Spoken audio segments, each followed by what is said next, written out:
Let's take you back, though, to the future of Newcastle striker Alexander Isak, then, who missed their pre-season tour and was instead training on his own at his former side Real Sociedad. Now, reports currently suggest that Liverpool will not return with a new offer for him, but that the player is still keen on a move. Manager Eddie Howe spoke to the media after his side's final game in the Far East as they took on Tottenham over the weekend, and he said that he hopes the situation is resolved soon.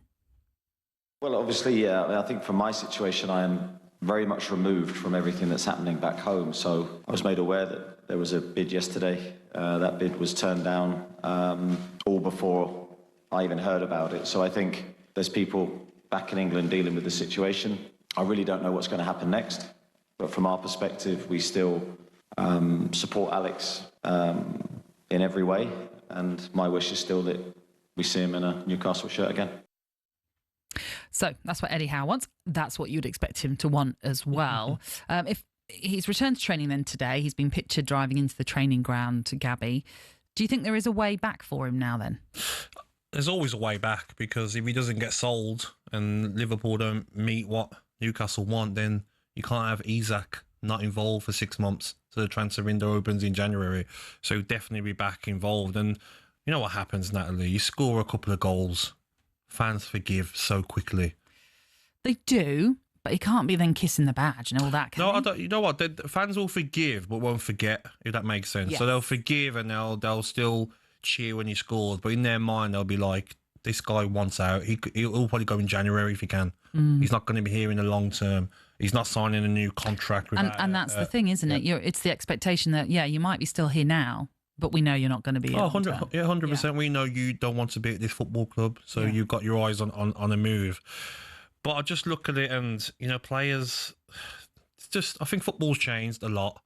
I think teammates now of Isak, and we can go into Hutchinson and Wissa, players that may be looking for a move and they're not getting their way. I don't think teammates are going to put them up in the air on the training pitch or in the changing room. But when I played, especially in my early years, if you were doing something like Isak's doing, a Dan Burn sort of player, they've got you in the corner of the dressing room. They've got you by your throat in the corner of the dressing room and saying, "Listen, don't take the mick out of this football club. This is my football club.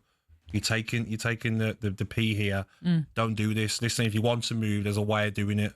You've told the club you want to move. If they meet the amount that Newcastle want for you, no problem. But if they don't be not wanting to go on tour with us, walking out of training, not wanting to train with us, going to your old football club, sauce your dad to go and train." I find it baffling. But the world we live in now in football, players won't do what maybe they would 15, 20 years ago. And also, it's Eddie Howe finds himself in this situation where every press conference right now is dominated, as it would be, by Alexander Isak. You can't help. The media are going to want to know. That's inevitable, unfortunately. And it all comes and stems from the antics of Isak not doing what is the basic of his contract. Yep. Turn up. Of course. Train. And do you know what's hard for Eddie Howe is? Because we had a caller on and he was totally right. The old school managers, Alex Ferguson, saying now Martin O'Neill, they would say he's never playing for me again live in a press conference. But managers now have got to be more sensible in the sense of, if he come out and said that Eddie Howe, probably what he feels, then above him will say, well, you've cost us millions because now we know he can never play again because of what you've come out and says. You don't want him now. How dare you do what you've done? And then the fee goes down, so you cost the club money. So in the modern day game then, like you're saying, what do you think they should be doing? If they want to get out of a club, because you understand it to a degree, why Isak is thinking, I want to join this Liverpool party. They're strengthening from that position of strength, having won the Premier League, and he thinks there's a lot more perhaps to come. Yep. How should he behave? I think you have to be respectful. I think you can say to the club, I want to leave. There's ways of doing it, but you can't be missing out on tours and going to train with other teams. And then it's down for you and your agent, or your agent especially, to speak to Liverpool and tell them, listen, pay the exact amount Newcastle want, and that's the way I leave. Because Newcastle won't do it. They won't just keep him an unhappy player for the sake of it. But I would. Part of me is a bit like, nah, I don't like the way you're going on here. Like, you're with us. We've let Callum Wilson go. We've got no top strikers at the football club. We're not going to let you go because Liverpool have bid 110 million. 110 million? No, why? Casado, Fernandes, Declan Rice were 100 million. striker at 25. For me, the best striker in the world as well. I would honestly pick him in front of Haaland if I could pick both of them. Why?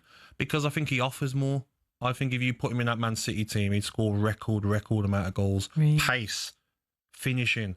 Have you seen Haaland do what Isak done to Van Dijk last season?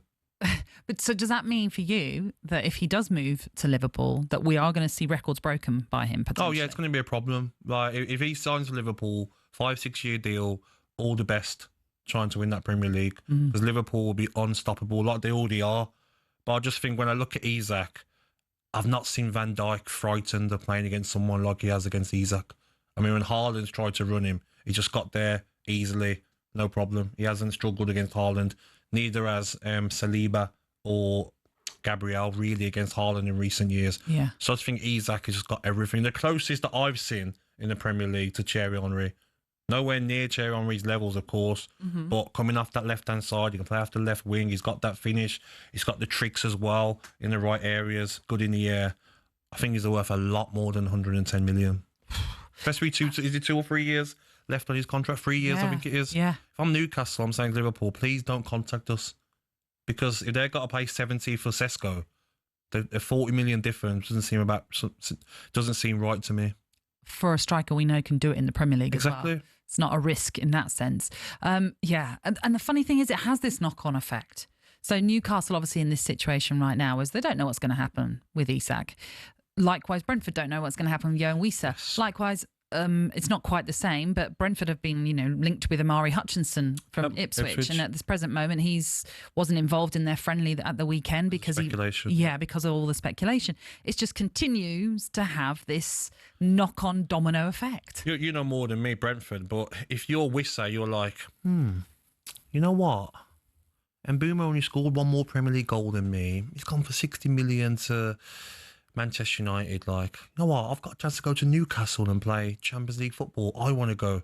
But he's going about it the wrong way as well. But this is it. Now, listen, I know the Brian Mbeumo deal got done, and it was probably always going to get done. It was just the sort of smaller elements of the contract probably that they were haggling over at the end of the day.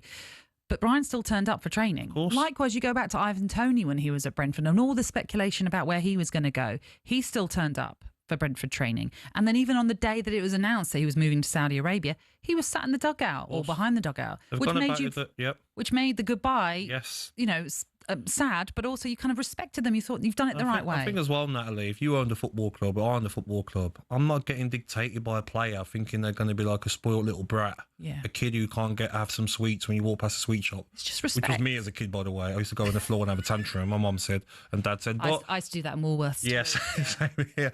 But Wissa, you're going about it the wrong way, because I would, if I was the Brentford owner, I'm going to fine you the maximum that the lawyers are going to allow me to fine you.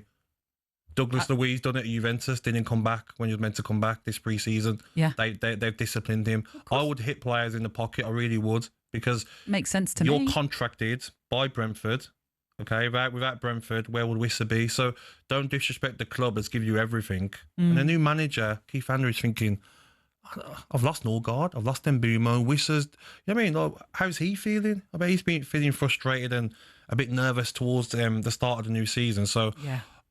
Players are different now. Not going to go and kick players in training, but I think clubs should definitely fine them the maximum for trying to. They should. Yep. Absolutely. You're disrupting everything. 100%. You're making a farce of the whole situation when all managers want to do is just concentrate on getting their team in their best shape possible for a new season. Newcastle know the amount they've got to pay. So Newcastle, you know how much it is. Is it 40, whatever it is? Yeah. Go and pay it. If not, he's not for sale. Simple. Yeah. Slightly, I know we've got to hit a break, but there's also that element when you're talking about Jack Grealish, the other side of it. Yeah. If Manchester City aren't going to sort of, and I know at the end of the day it's all about money, we know that with football, but if they're saying you can go out on loan, but that club has to pay 100% of your wages, for example, I mean, they need to soften slightly because they don't want Grealish anymore. 100%. And it's like you said there quickly, is that same for the clubs. If you offer someone a 5-year contract and you don't want them, this is any random player, and he's got 2 or 3 years left, and you're trying to force him out and make him train at, like, I've seen players do it at Villa. Managers have made them train in the evening on their own, tried to disrupt their lives to try and get rid of them. No one forced you to give that player a long-term contract on big money. Yeah. So you keep paying them, or you pay them off. You want to get rid of them. Works both ways. Yeah. TalkSport Drive with Andy Goldstein. Monday to Friday afternoon from 4 on AM, on DAB, via the TalkSport app and on your smart speaker.